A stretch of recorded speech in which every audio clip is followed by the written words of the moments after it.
Deus Pai Todo-Poderoso, Criador dos céus e da terra.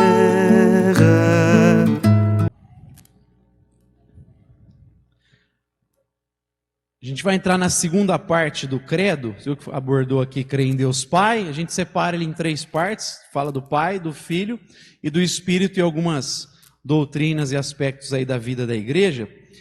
E a parte mais extensa do credo é sobre o Filho. Até porque Jesus é aquele que liga céus e terra. Toda heresia é ruim. Mas eu creio que especialmente aqui mexe na pessoa do Filho. Então eu tenho muito caro a minha cristologia, porque Cristo é quem nos liga a Deus, é o intermédio entre nós e o Pai. E tem muita gente que tira Jesus do contexto, põe uma roupagem cultural, então a gente tem que ter bem cara a nossa cristologia, levar ela bem a sério, né? E a gente vai entrar nessa primeira parte sobre o Filho, aí na próxima quarta a gente continua falando outros aspectos.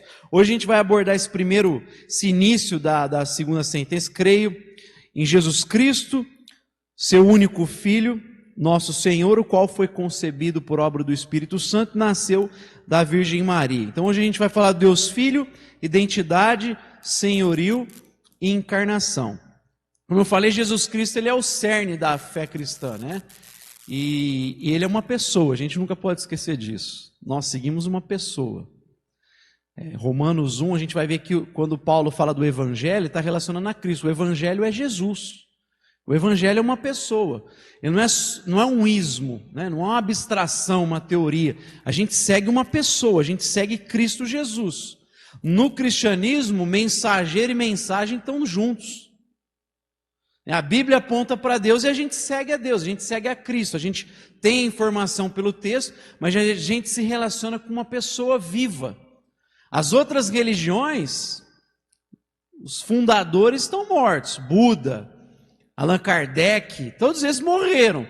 Mas a quem nós seguimos vive e está conosco, né? Então a gente enfatizou até um pouco isso na semana passada, mas aqui especialmente, a gente precisa lembrar disso sempre. O cristianismo é essencialmente uma pessoa, que a gente se relaciona, que está viva, e isso que faz o cristianismo ter importância, ser vital para nós. A gente sabe quem ele é, sabe quem é Jesus, e como eu falei, leva a sério porque é o único intermédio entre Deus e os homens. Paulo diz em 1 Timóteo 2,5, né? Há um só Deus e um só mediador entre Deus e os homens, Cristo Jesus o homem. João 14,6, eu sou o caminho, a verdade e a vida, ninguém vem ao Pai a não ser por mim. Então, a gente entende que só existe esse caminho que é Cristo Jesus. Bom, Jesus era um nome comum, né? A gente entra na identidade, Jesus era um nome muito comum naquele contexto. Não é só ele quem nós seguimos que chamava Jesus. Tinha muitos Jesus naquele contexto, como existem Josés, Antônios no nosso contexto. Tinha muito Jesus, só que esse nome foi dado pelo anjo, Mateus 1:21, e o significado é Deus salva, né? Tem relação com o nome Josué, o Deus que salva. E Cristo não é um sobrenome. Tem muita gente que chega na fé e acha que Jesus Cristo é o sobrenome, né? O José chamava José Cristo, mas não. Cristo é uma expressão messiânica, a ideia é ungido, tem a ver com ungir com óleo, tem a ver com separar para Deus, né? Essa é a expressão. Para o israelita, então, é o rei de Israel nomeado por Deus. Então, quando se fala Cristo Jesus, Jesus Cristo é Jesus ungido, Jesus o Messias, Jesus o rei de Israel, Jesus que a gente está aguardando. É o Salvador de Israel, ele é o Messias, então é uma expressão messiânica. Jesus Cristo é o Messias aguardado, anunciado por Isaías, anunciado pelos profetas, é o que eles estavam esperando. Não por isso que eles falam Jesus, o Cristo, o ungido, o separado, o Rei de Israel por direito nomeado pelo Pai. Então por isso que Jesus Cristo, né? Jesus Deus salva, era um nome comum naquele contexto, e o Cristo que é essa expressão, esse termo messiânico, é um título. E o credo faz questão de declarar isso no início sobre Jesus. Creio em Jesus Cristo, seu único Filho, né? Você lembra aí da confissão do apóstolo Pedro. Quem os homens dizem que eu sou? Uns dizem que é Jeremias, outros que é Elias, João Batista, ou algum outro profeta. E vocês? Tu és o Filho de Deus. Jesus Cristo, o Filho de Deus. Tu és o Cristo, o Filho do Deus vivo. Quando eles dizem isso, eles estão falando que Jesus é Deus, que Ele é o próprio Deus. Quando eles falam, tu és o Cristo, o Filho de Deus, eles estão falando, você é igual a Deus, você é o próprio Deus. E aí o credo apostólico pega essa afirmação. Por isso que eu disse que o credo, por mais que ele não seja evidentemente inspirado, a gente não trata igual a Bíblia, mas ele é fiel à Bíblia. Ele pega as verdades principais da Bíblia e coloca ali, por isso que a gente fala, o essencial da fé cristã está ali no credo. E ele pega essas verdades do próprio texto bíblico. Uma delas que a gente vê na confissão de Pedro, que eles estão falando, tu és o Cristo, o Filho do Deus vivo, né? Creio em Jesus Cristo, seu único Filho. Então, está falando dessa igualdade, ele é o próprio Deus, né? Ele tem uma relação íntima e incomparável com o Pai. Nós não somos filhos da mesma forma que Jesus era filho. Jesus é filho natural. Por isso que quando você vê no Novo Testamento fala o Filho, letra maiúscula, o Filho. E para nós fala filhos de Deus, em letra minúscula. Por quê? Porque nós somos adotados. Então, Efésios 1,5 fala que nós somos adotados por Deus. Você vai ver também em Romanos 8,23, falando que a gente foi adotado. 9,4 fala do filho legítimo. Nós somos diferentes de Jesus nesse sentido. Jesus é natural, filho de Deus, nós somos adotados. Então, nesse ponto da identidade, é bom ter isso em mente. Cristianismo é uma pessoa que a gente se relaciona, que está vivo, é o único intermédio entre nós e Deus. Jesus, Deus que salva, o ungido, Ele é o Messias, por isso que eles se dirigem dessa forma a Jesus, fazem questão de mostrar a igualdade dele com o Pai, que Ele é o Messias prometido, enviado, e Ele é o Filho natural. A relação dele é íntima e incomparável a qualquer outra relação. Aí o credo fala assim, crê em Jesus Cristo, seu único Filho, nosso Senhor. Aí vai entrar no senhorio de Cristo Jesus, né? John Stott diria que o mínimo irredutível do Evangelho é essa afirmação, Jesus Cristo é o Senhor. Esse é o mínimo irredutível do Evangelho. Outra afirmação que a gente encontra lá no Novo Testamento, Romanos 10,9. Se confessares com a tua boca que Jesus é Senhor, e creres em teu coração que Deus o ressuscitou dentre os mortos, será salvo. Se confessar que Ele é Senhor. Então o mínimo irredutível do Evangelho é o senhorio de Cristo. Paulo vai dizer também em 1 Coríntios 12,3, né? Ninguém pode dizer Jesus Cristo é o Senhor a não ser pelo Espírito de Deus. Então essa é uma verdade principal, essencial, o senhorio de Cristo. Como a gente falou aqui, o pastor Jonas ressaltou sobre Yahvé, essa espécie de criptograma que eles usavam para se referir ao Senhor, a ideia, o Senhor no Antigo Testamento, Yahvé o Senhor. E aí quando eles traduzem isso, usam a expressão Kyrios, eles pegam a mesma expressão que era usada para Yahvé no Antigo, e aí no Novo Testamento eles colocam para Jesus. Ele é o Kyrios, o Senhor, é Jesus Cristo. Então eles estão mostrando a igualdade entre o Filho e o Pai. Tem muitos movimentos que o pessoal confunde com o cristianismo, que não trata Jesus do mesmo modo que o Pai, na mesma importância, sendo divino como o Pai. Tratam Jesus como um ser inferior. E o Espírito Santo às vezes consideram uma força, uma energia, nem Deus nem uma pessoa é, uma força. Então você vai ver religiões que tratam dessa forma o próprio Filho. Mas quando eles pegam essa expressão, Yahvé, o Senhor, e colocam sobre Jesus o Kyrios, Ele é o Senhor, eles estão colocando igualdade, Ele é o Senhor.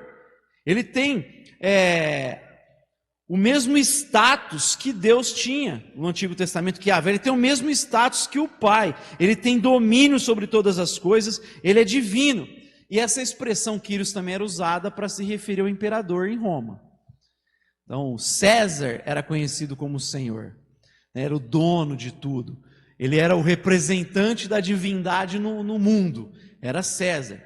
E aí eles pegam e apontam para Jesus, ele é o Kyrios, não é César. Por isso que eles falaram assim, a gente não vai adorar César, a gente vai adorar, porque a gente adora Cristo Jesus. Tem uma tradição que, eu vou citar ela de curiosidade, só interessante, sobre o Evangelho de Marcos. Tem muita gente que acredita que o Evangelho de Marcos foi o relato de uma pregação do apóstolo Pedro em Roma.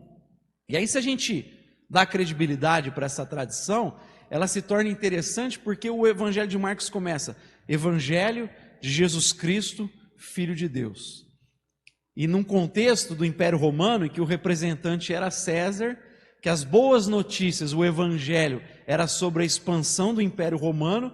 E aí imagina Pedro se levantando e dizendo: eu vou falar da boa notícia sobre Jesus, Filho de Deus. Então quando ele fala o Evangelho, a boa notícia, será que é sobre Roma? Não, não. É sobre Deus mesmo, não é sobre Roma. É sobre Jesus Cristo, porque não é César que é o representante, é Jesus. É dele que eu vim falar. E ele é o Filho de Deus, ele representa Deus, não César. Então você tinha no Império Romano um monte de imagem de César, porque simbolizava a autoridade dele ali. Era para mostrar a representatividade. E aí quando fala de Jesus Cristo, ele o que ele é? Ele é a exata expressão do ser de Deus, ele representa Deus. Eles estão, então, se eu levar essa tradição com credibilidade, ela é interessante nesse sentido. É uma afronta, é um confronto a Roma. Aí não sabe por que os caras foram crucificados de cabeça para baixo, tomaram pedrada, porque a pregação deles não era açucarada, confrontava. E aliás, eles não pregavam só mais um Deus. Porque se eles falassem assim, olha, eu vim trazer outro Deus para vocês, Jesus. Pô, beleza, mais um, que bom. A gente pode apelar para outro agora.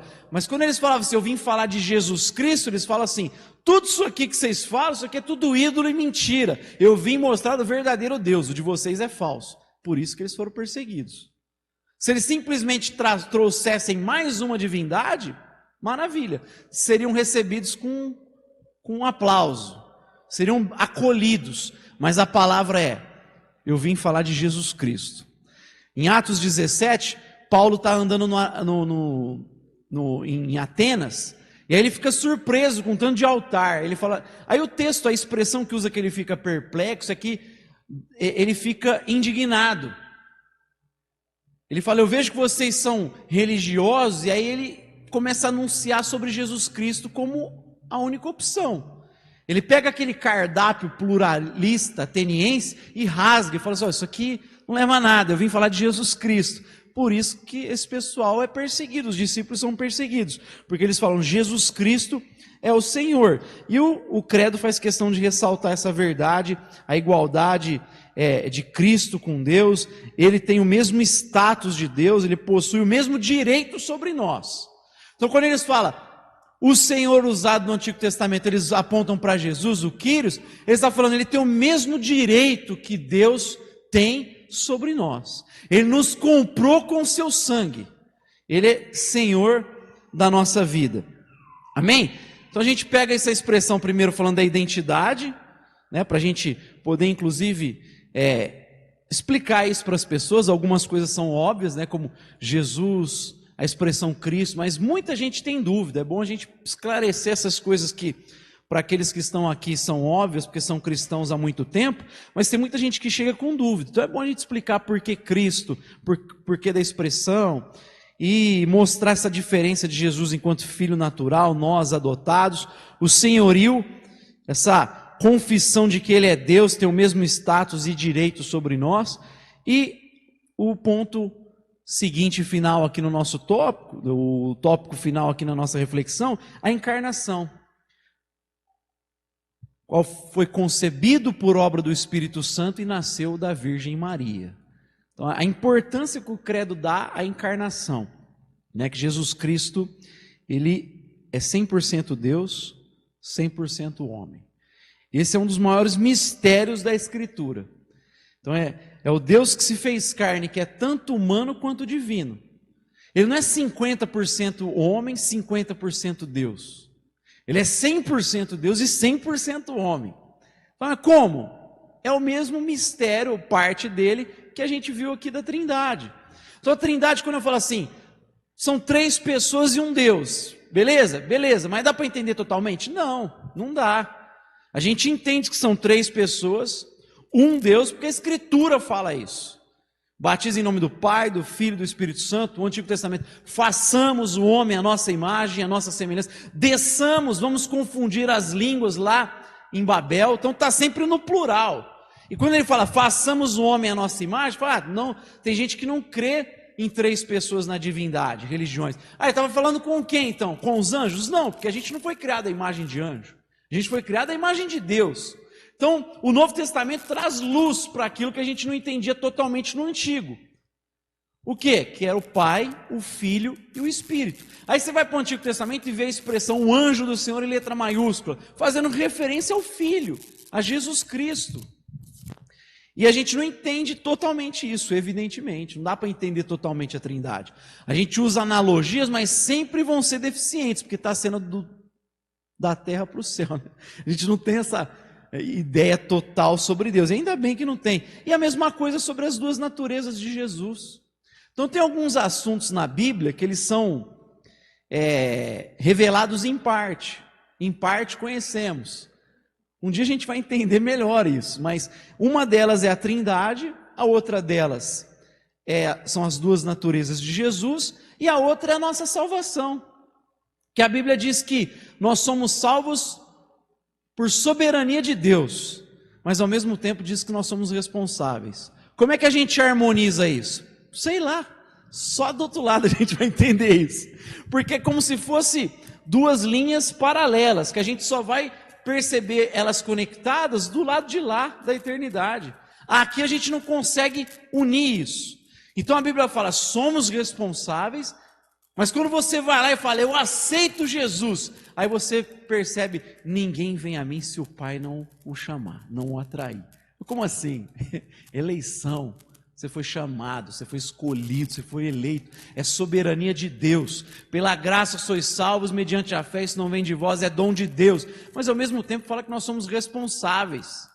Então a gente lida com esse paradoxo. É um mistério em parte também a salvação. Então tem a Trindade, as 2 naturezas de Jesus e a salvação, ela dá para entender, mas tem partes que não dá para entender totalmente. A gente vai compreender isso melhor quando estivermos diante de Deus. Sabe por que é importante a gente descansar no que não entende? E por que a gente não vai entender mesmo? Porque nossa razão foi afetada pelo pecado. Isso mostra como a gente depende da Bíblia para construir o nosso próprio pensamento.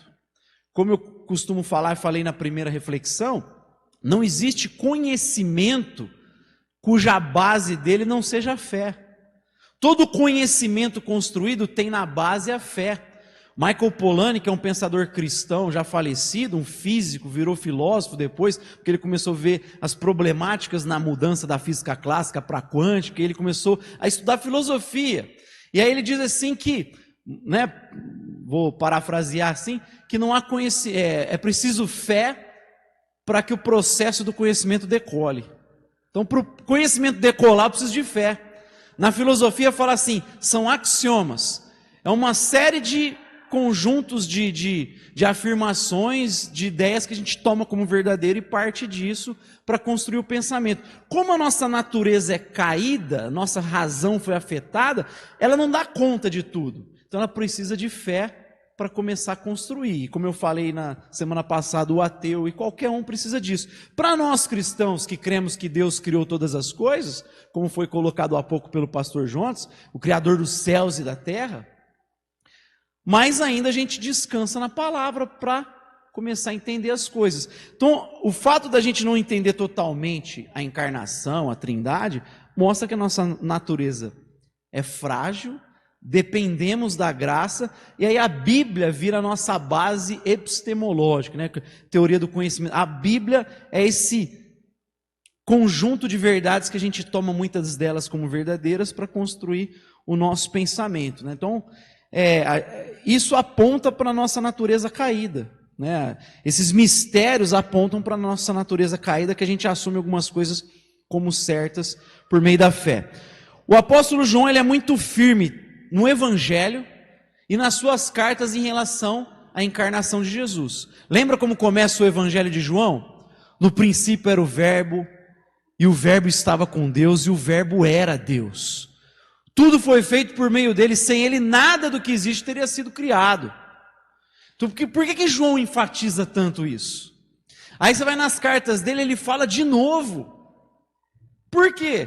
Porque João, que foi o último apóstolo a morrer, ele estava combatendo já na velhice o gnosticismo dentro da igreja. Gente que se dizia cristã e falava que Jesus não veio em carne. O pessoal estava corrompendo a fé dos primeiros cristãos, falando, olha, Jesus Cristo, ele não vem em carne. Por quê? Porque o gnosticismo diz que tudo que é matéria é ruim, é pecaminoso, é mal.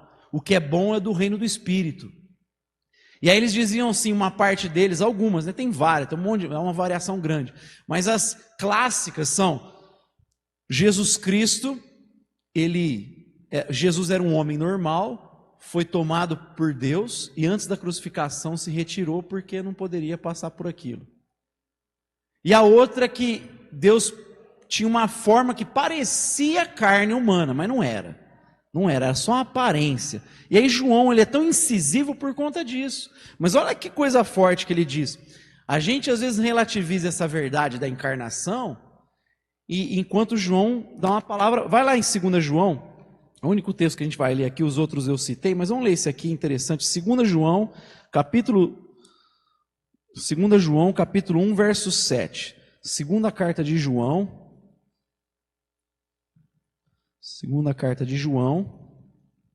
capítulo 1, né, só tem um capítulo, versículo 7. Diz assim: muitos enganadores têm saído pelo mundo, os quais não confessam que Jesus Cristo veio em carne. Tal é o enganador e o anticristo. Olha quem é o anticristo na Bíblia. É um ensino contrário. Um espírito contrário a Deus, contrário à palavra de Deus, contrário à vontade de Deus. Então o anticristo já estava lá, já agindo no mundo. É aquele que nega a encarnação de Jesus. Ele ainda vai dizer assim, se alguém aparecer na reunião de vocês, lá na primeira carta, se alguém aparecer na reunião de vocês, dizendo que Jesus Cristo não vem em carne, nem o receba. Se eu não me engano está no capítulo 2 aqui. Ele diz, não o receba. 22, 1 João 2, 22. Quem é o mentiroso senão aquele que nega que Jesus Cristo, que nega que Jesus é o Cristo? Esse mesmo é o anticristo, esse que nega o Pai e o Filho. Qualquer que nega o Filho também não tem o Pai, aquele que confessa o Filho também tem o Pai. Aí ele vai dizer depois sobre nem receber essas pessoas, não tem que receber. Essa gente aí está negando algo fundamental na nossa fé. Então você vê como que João, o apóstolo do amor, ele era bem firme em relação à doutrina, né? Ele não negligenciava a doutrina cristã. Aí assim, leva a gente a perguntar o seguinte, para a gente caminhar para a conclusão: por que é tão importante essa doutrina? Por que eu tenho que enfatizar que ele é Deus e que ele é homem? Será que é só um capricho teológico? Por que é tão importante enfatizar? Por que eles discutiram tanto sobre as duas naturezas, né? Por quê?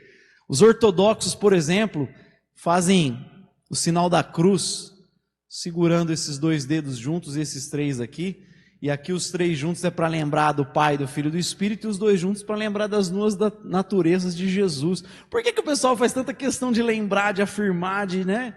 E a gente de continuar falando sobre isso? Ora, eu já citei algumas vezes para a nossa igreja, primeiro porque quem rompeu com Deus foi o homem, foi o ser humano que rompeu, que pecou, que se rebelou contra Deus. Então precisava de alguém dentre a humanidade para consertar o problema, a caca que a gente fez. Tinha que ser alguém da humanidade. Como o ser humano quebrou, rompeu com Deus, alguém da humanidade precisava consertar esse negócio. Então Jesus Cristo é Deus que se fez carne, foi concebido pelo Espírito Santo, nasceu da Virgem Maria. Ele é homem, totalmente humano, sentiu fome, sentiu sede, dormiu, ficou cansado, dormiu no barco. É homem, 100% homem, só que não pecou, cumpriu a lei integralmente. Então ele consertou o nosso problema. Precisava ser alguém, representante da humanidade, para quitar a nossa dívida, mas ao mesmo tempo precisava ser totalmente divino. Por quê? Que a dívida foi com Deus. A dívida é eterna.